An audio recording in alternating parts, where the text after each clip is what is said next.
The Aiken Group started in 1987 as James Aiken Sheet Metal, changing to James Aiken Offshore to reflect how the company had expanded and the scope of work it could undertake. The Aiken Group is now recognised as a major UK and international engineering and services group, specialising in many areas, including offshore surveys, feed studies, design and engineering, as well as project management and the construction of marine living quarters and onshore modular buildings. The Aiken Group has an enviable record of excellent performance in delivering value to its customers. This QHSE induction is designed to provide information to all employees, contractors and subcontractors of Aiken Group. It will provide you with the information you must know to keep yourself and others safe from harm while working for the Aiken Group. But it can't be stressed enough that your own personal commitment to working in a safe and responsible manner is just as important. According to the Health and Safety at Work Act 1974, Aiken Group has a duty to provide a safe and healthy working environment, safe systems of work, and safe plant, equipment and tools.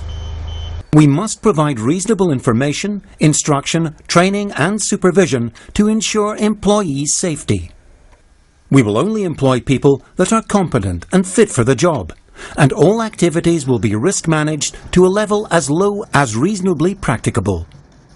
All personnel, including employees, contractors and visitors to an Aiken Group site, must demonstrate a duty of care and must aim to carry out their work in a way that provides a quality product without compromising health and safety or the environment. All personnel must take adequate care of site facilities and any equipment, tools or personal protective equipment, PPE, that they may be issued in the course of their work. The Aiken Group have a set of values that define our commitment to everyone involved with our organisation. We put people's health and safety first. We build value for our partners and customers through innovation and outstanding service. We behave with honesty and integrity. We work together, respect each other, and value our diversity. We are accountable for our actions and are committed to creating a sustainable future. There are 4 key Aiken Group policies and statements: quality, environmental, sustainable development, health and safety. Our quality objectives are performance-related targets based on customer requirements. We develop these through interactions with and feedback from customers. They are identified in our management review, performance and business plans. The Aiken Group recognises and accepts that concern for the environment is an integral and fundamental part of the company's business strategy. We are committed to minimising the impact of our activities on the environment by means of a programme of continuous improvement.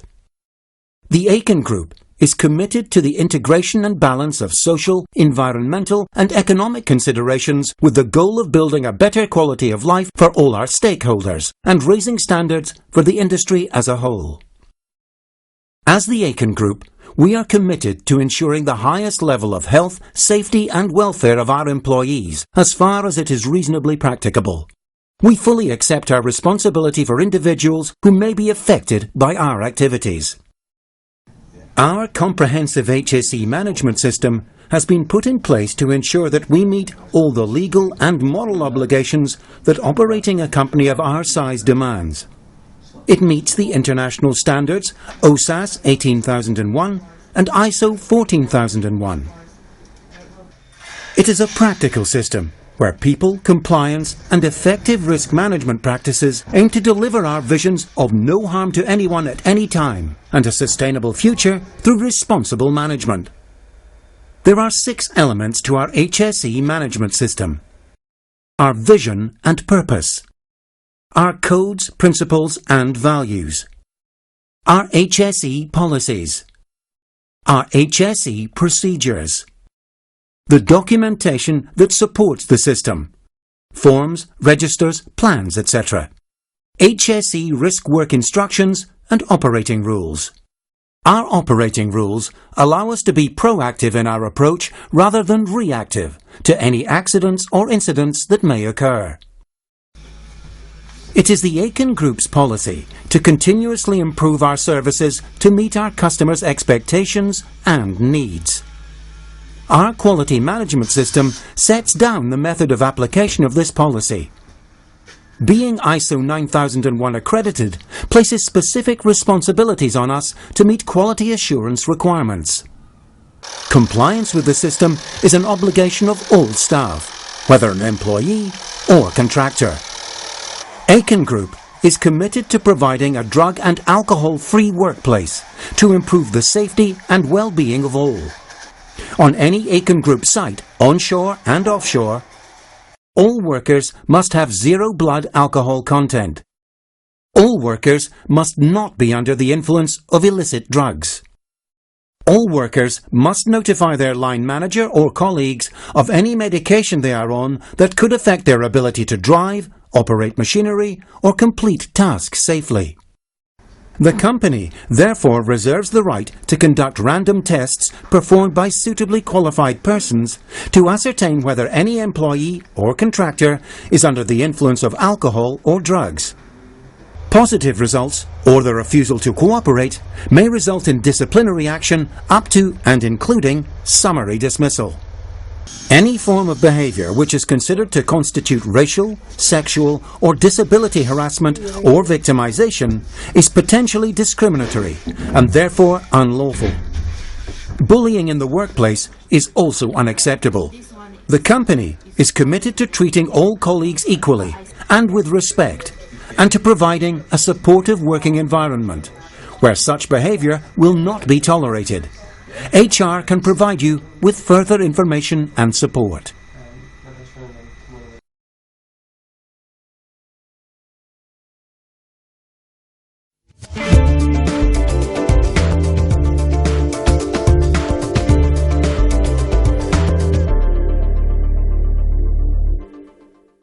An office environment seems a fairly safe place to work. But it should be borne in mind that there are opportunities for injury or incident present like in any other workplace. There are fire alarm activation points situated around the building. The fire alarm is a distinctive sound. If you hear the alarm, take the following actions. Stop what you are doing and leave the building immediately using either the front or rear stairs on each floor. Do not use the lifts in an emergency. Assemble in the car park across from the office. Watch out for traffic on the road when doing so. Do not go back into the building for any reason, unless told it is safe to do so by either the fire warden or a member of the fire and rescue services. There are fire extinguishers situated at the end of every floor, and fire blankets located where appropriate. Only tackle a fire if you have been trained, if it is safe to do so, and if you have a safe escape route. The escape routes for each floor are highlighted in green on the following floor plans.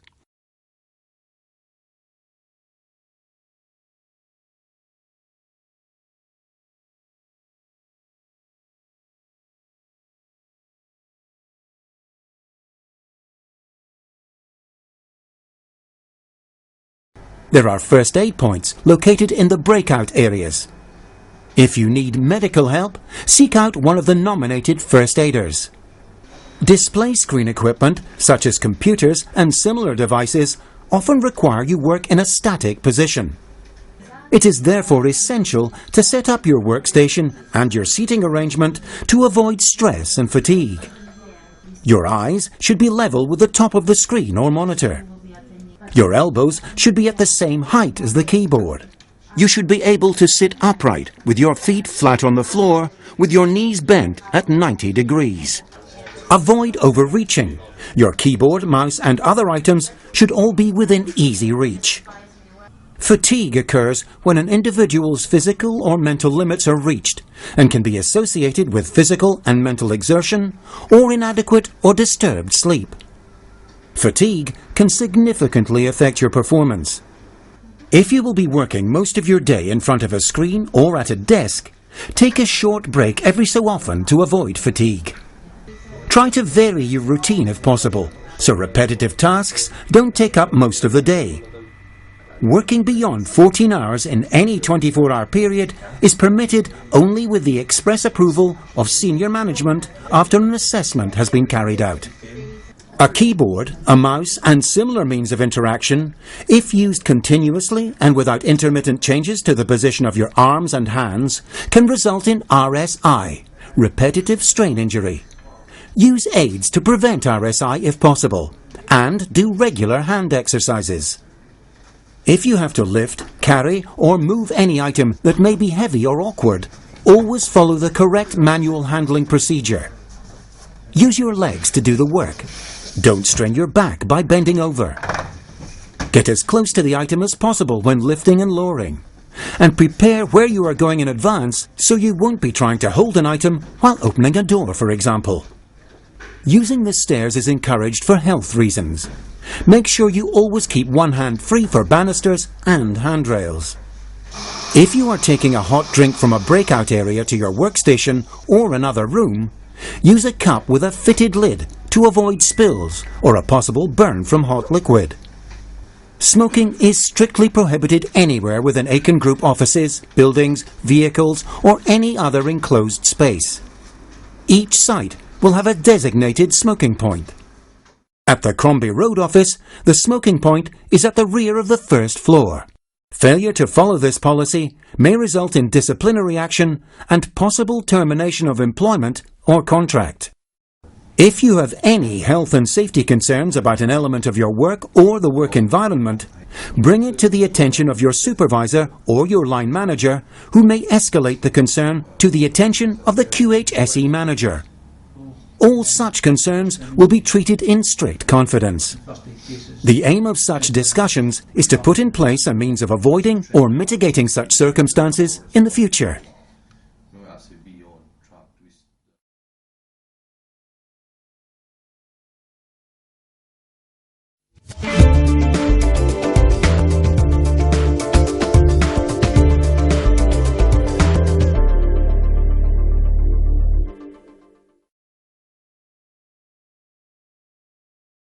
Loose jewellery must be removed or contained, so it doesn't dangle. This includes earrings. When working with moving equipment and machinery, watches should be removed. Long hair should be safely covered or contained. Clothing and PPE should be properly fitted and fastened at all times to avoid entanglement.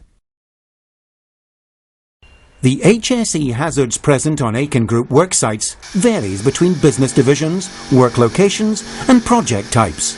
The oil and gas business presents high energy hazards at many work sites that must be well managed and comply with legislation and the requirements of being part of that industry. Aiken Group has developed and implemented specific work practices and procedures to control these risks and facilitate safe access to our work areas and equipment. These include, but are not limited to, job hazard analysis, risk assessments, environmental impact assessments, safe work method statements. Our approach to risk management is as follows. Where possible, the hazard should be eliminated. Substitute the hazardous component, practice or substance with a less hazardous alternative. Prevent access or exposure to the hazard by isolating it.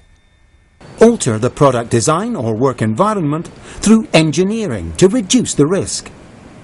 Develop safe working methods, implement procedures and deliver training through administration. Provide PPE to reduce the likelihood or severity of injury as a last line of defense. Aiken Group expects all employees and contractors working on Aiken Group sites to comply with our HSE management system. Breaches in HSE processes may result in counselling, written warning, final warning, termination of employment or contract. Some Aiken Group work sites have electromagnetic field sources on site. A job hazard analysis must be used to cover all the work in these areas. Signs will be posted around and as close as possible to any possible EMF sources, including pacemaker warnings. All workers must comply with any signage and not interfere with telecommunications or radio equipment. Employees and contractors are actively encouraged to raise any HSE issues and concerns and to provide feedback on Aiken Group's HSE performance. Aiken Group takes its commitment to protecting the health and safety of people and the environment very seriously and places great emphasis on reporting and learning from HSE incidents, including potential hazards and near misses. Everyone, including contractors, has a responsibility to report any safety or environmental incidents to their line manager immediately. All incidents will be investigated, and if necessary, a report will be issued detailing the circumstances of the incident and any corrective or preventative measures that need to be adopted to avoid a reoccurrence. Personal protective equipment provides essential protection against injury and illness and must be kept in a clean and reliable condition to be capable of providing the necessary protection. Any faulty or damaged PPE should be discarded and a replacement obtained. Mandatory PPE requirements for Aiken Group worksites and signposted areas are hard hat, safety glasses, high visibility clothing, long sleeves and long trousers, safety boots. Hearing protection and gloves should be available and used whenever required. Additional PPE should be used based upon job-specific risk analysis. Electrical hazards are present on many Aiken Group worksites. Aiken Group has a range of processes in place to manage the risks associated with work around electricity. The common electrical hazards and causes of injury can be categorized as the following: electric shock causing injury or death, arcing, explosion or fire causing burns, toxic gases causing illness or death. Any person working on electrical equipment must be deemed a competent electrical worker by Aiken Group. Compressed air can kill if it enters your body. Never direct compressed air at another person or any body part. Only use approved fittings and clips in accordance with manufacturer specification and use appropriate PPE. Compressed air tools should be checked regularly to ensure that they are fit for purpose. Make others in the work area aware before operating compressed air equipment. All work on pressurized systems shall be controlled by a JHA. When you finish working with high-pressure equipment, depressurize all fittings and hoses. Aiken Group accepts its responsibilities in environmental matters and recognizes that good environmental management must be an integral and fundamental part of our business. Depending on the nature and scale of work, an environmental impact assessment, EIA, may be required. Control measures to manage the risks identified in the EIA are documented in an Environmental Management Plan, EMP. All Aiken Group employees and contractors must comply with the control measures listed in the EMP. Completing an EIA assists with determining the requirement for regulatory approvals, licenses and permits. COSH is the control of substances hazardous to health, chemicals or substances that will be used during work such as glues, cleaning agents, screed and paints must be stored, handled and used according to COSH regulations. Only approved and registered chemicals and dangerous goods can be used at Aiken Group worksites.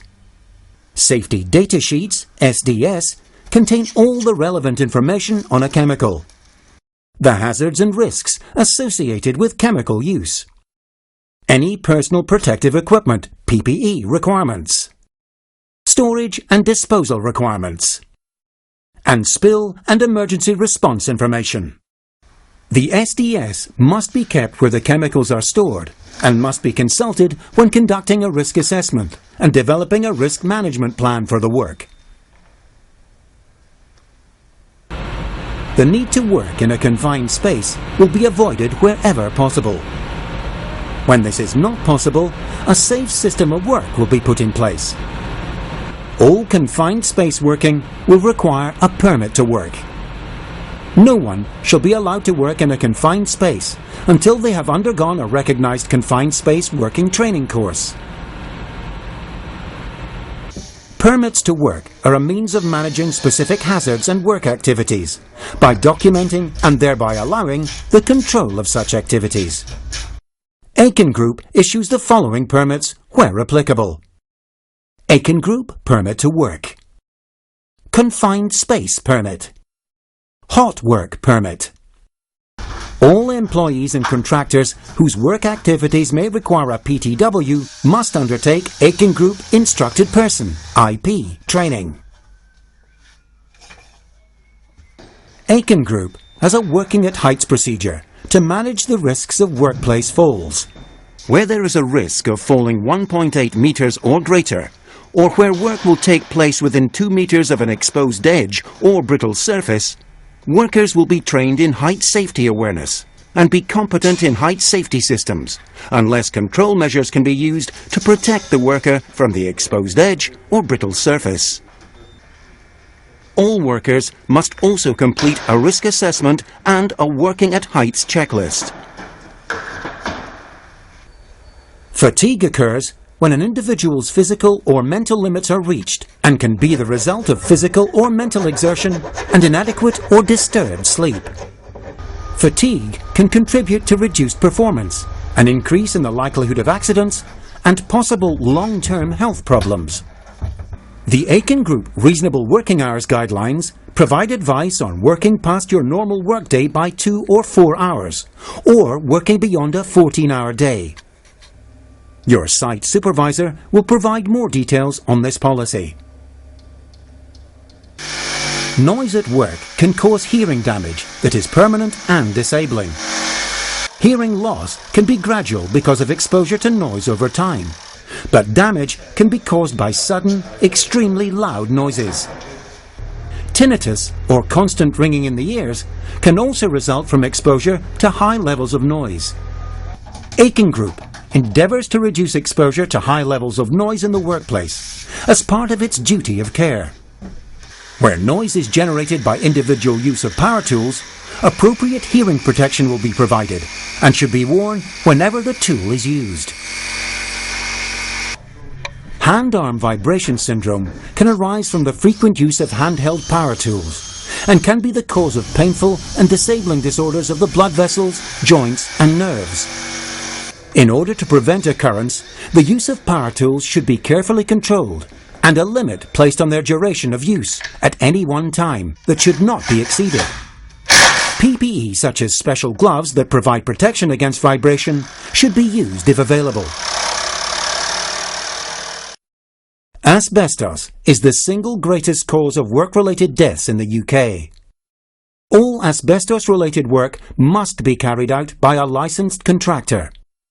If there is a possibility there may be asbestos-containing materials present at the worksite, work should be planned to avoid disturbing such material.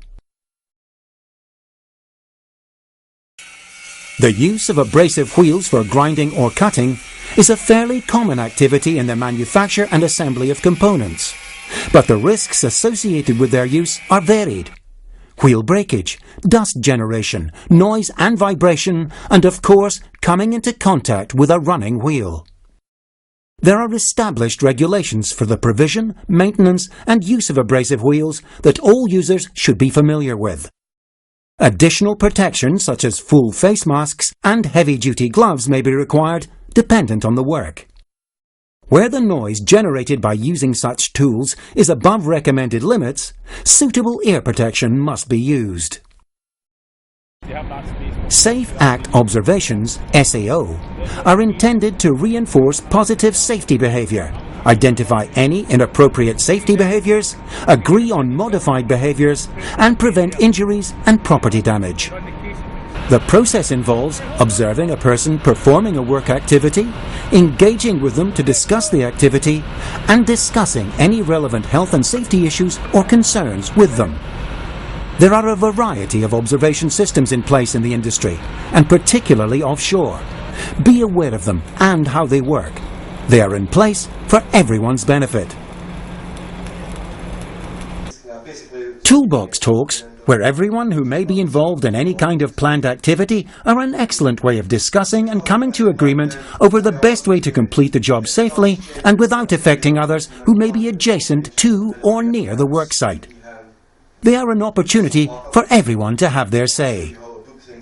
A toolbox talk should be held before work commences for each day or shift, at the beginning of a major job task, or if there is a change to plant, process or materials. Contractors must attend any toolbox talks specific to the project or site they are working on. Safety signs are an important way to communicate risks and possible hazards at the workplace. They should always be obeyed or actions followed as advised. Safety signs generally follow these colour codes. Red, prohibitive, do not. Blue, mandatory, must do. Yellow, hazard, warning, caution. Green, emergency information, exits, etc. Tools and mobile equipment include items such as power tools, gas cylinders and lifting equipment like forklifts and mobile work platforms.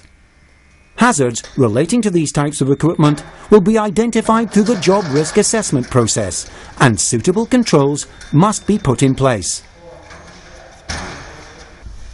If you have to lift, carry or move any item that may be heavy or awkward, always follow the correct manual handling procedure. Use your legs to do the work. Don't strain your back by bending over. Get as close to the item as possible when lifting and lowering. And prepare where you are going in advance, so you won't be trying to hold an item while opening a door, for example. If possible, use a mechanical means of assistance, such as a pallet trolley, sack barrow or a forklift if the item is an awkward shape.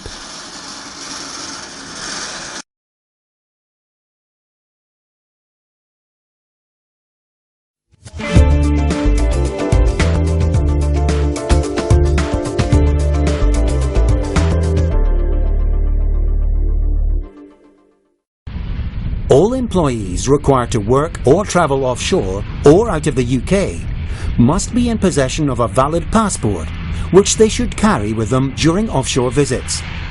You need to have a valid offshore medical and audiometry test. You also need to have valid MIST, Minimum Industry Safety Training, BOSIET, Basic Offshore Safety Induction and Emergency Training, or FOET, Further Offshore Emergency Training certificates. You must also have a Vantage card. If you do not have one, but have the necessary certificates, one will be provided at the heliport. You are also required to pass our client's inductions. It should be noted that if you are considered to be under the influence of alcohol or drugs, even if the alcohol was consumed the night before your flight, you will not be allowed to travel offshore. Abstinence from alcohol is recommended for 24 hours before your appointed check-in time. Random drug and breathalyzing tests are performed at all heliports. The clothing policy for offshore travel varies between operators and the time of year. As a rule, always wear 3 layers: t-shirt, shirt and a suitable long-sleeve top and long trousers. Shorts and open-toed shoes like sandals and Crocs are not allowed. Pay attention to the pre-flight safety briefing for the aircraft you will be flying in. You will be provided with a survival suit and a life jacket. If you have never travelled offshore before, or have not been to the destination a sufficient amount of times, you may be asked to wear a coloured armband. You will not be allowed to sit next to an exit on the aircraft. When you arrive offshore, you might be asked to wear a green hard hat. This indicates that you may require additional help and support until you become familiar with the installation. That usually covers a period of 3 months. You will generally be allowed to take 2 bags to be carried in the aircraft hold. Each bag must not exceed 10 kilograms. You should check your allowance with the helicopter operator beforehand. Only prescribed drugs and personal medications are allowed offshore and must be declared at the check-in. including paracetamol, aspirin, etc. They will be bagged, sealed and returned to you. Non-prescription medication is not allowed. All drugs and medication must be presented to the medic in the sealed bag upon arrival at your offshore destination. Your personal bags will be searched for any prohibited items when checking in. Items may vary between operators, but might include mobile phones. They will be collected and a receipt issued. Knives or bladed tools. Foodstuffs, unless in original packaging. Lighters and matches. E-cigarettes and liquid refills. The same items that are prohibited on domestic flights are also not allowed, such as firearms, explosives, fireworks and flammable liquids, etc. Most work on offshore installations is carried out under a permit-to-work system. It facilitates work to be carried out in a safe and controlled manner, because a thorough study of all the risks can be undertaken. And because all work is tracked, if any work will impact on another, the possible repercussions can be mitigated for. Permit-to-work systems vary from paper-based systems to wholly electronic ones, where no actual permit is issued to the worker. You will be told about the permit-to-work system in use on the installation before undertaking any work. Any electrical tools that you may have taken offshore for your work will have to be PAT tested by an appropriate person on the installation before use. Energy isolations are designed to protect people from unexpected startups or releases of energy while they are working on plant or electrical circuits. Most installations will issue supplementary isolation certificates in addition to a permit to work, and have a multi-leveled lockout procedure in force to prevent inadvertent energization. Padlocks and/or tags may be used to secure electrical jumpers or breakers from activation. The type of lockout will be specified on the permit or isolation certificate. You should never try to override an isolation for any reason.